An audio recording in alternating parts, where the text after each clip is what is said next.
আকর্ষণ করছি, একটা ছোট্ট ছবি ফটো সেশন করতে চাচ্ছিলাম। সিও স্যার, আমার দেখা হবে সামনে, শেষ সামনে বহু দেখা হবে।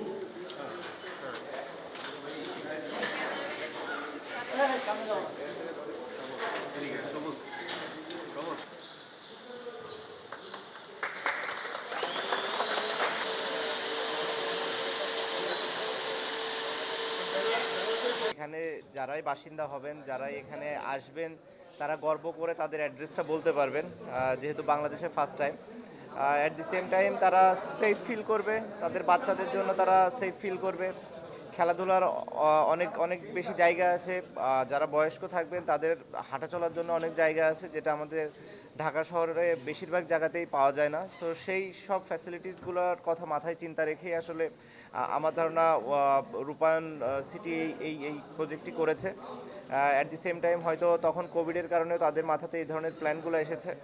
তো স্বাভাবিকভাবে আমি খুব এক্সাইটেড এই প্রজেক্টটি নিয়ে। সাথে সাথে আরও অনেকগুলো প্রজেক্ট অবশ্যই হচ্ছে, বাট স্পেশালি এই প্রজেক্টটি আমার কাছে খুবই ভালো লেগেছে। এর সব থেকে বড় কারণ হচ্ছে ঢাকা শহরের যেসব ফ্যাসিলিটিসগুলো পাওয়া যায় না, তার সবগুলোই এখানে আছে। আপনি তখন এসেছিলেন মজা করে মিরাজকে বলছিলেন যে একটা ফ্ল্যাট কিনে নেই, মজা করে বলছিলেন, নিশ্চয়ই সত্যি সত্যি বলবেন যে এরকম একটা সিটি আছে, এরকম একটা শহর আছে। আমি শিওর প্লেয়াররা যদি এটা দেখে ওরা অনেক উৎসাহিত হবে, এবং হয়তো কেউ কেউ কেনার জন্য উৎসাহিত হতে পারে। হোপফুলি ওরা বেশ ভালো একটা ডিসকাউন্ট পাবে এখান থেকে, তাদের হলে ওদের কিনতে আরও সুবিধা হবে।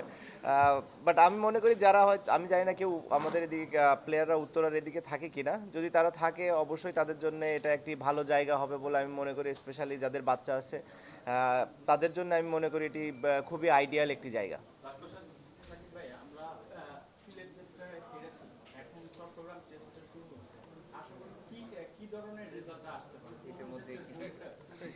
আশা তো সবসময় করি যেন জিতবো, বাট টেস্ট ক্রিকেট সবসময় আমরা স্ট্রাগল করেছি, আমাদের জন্য ডিফিকাল্ট।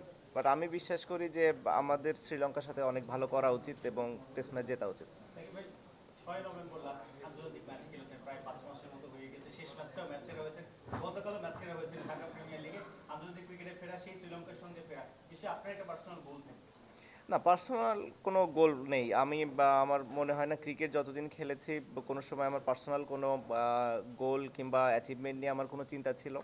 সবসময় চেষ্টা করেছি টিমকে কিভাবে, টিমের জন্য কিভাবে কন্ট্রিবিউট করা যায়, দেশের হয়ে পারফর্ম করতে পারা কিংবা প্রতিনিধিত্ব করতে পারা সবসময় গর্বের একটি বিষয়।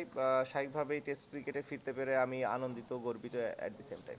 সাকিব ভাই শান্ত ক্যাপ্টেন্সি করছে, আপনার চোখে আসলে তার ক্যাপ্টেন্সিটা যদি মূল্যায়ন করেন এখন পর্যন্ত? খুবই আর্লি স্টেজ, বাট আমি শিওর বিসিবি ওকে লং টার্মের কথা চিন্তা করেই দিয়েছে, এবং ওর শুরুটা খুবই ভালো হয়েছে। কিছু রেজাল্ট ওর ফরে এসেছে যেটা ওকে হেল্প করবে বা আরও গ্রো করতে। সবার সাপোর্ট থাকলে আমার ধারণা ও অসাধারণ একজন লিডার।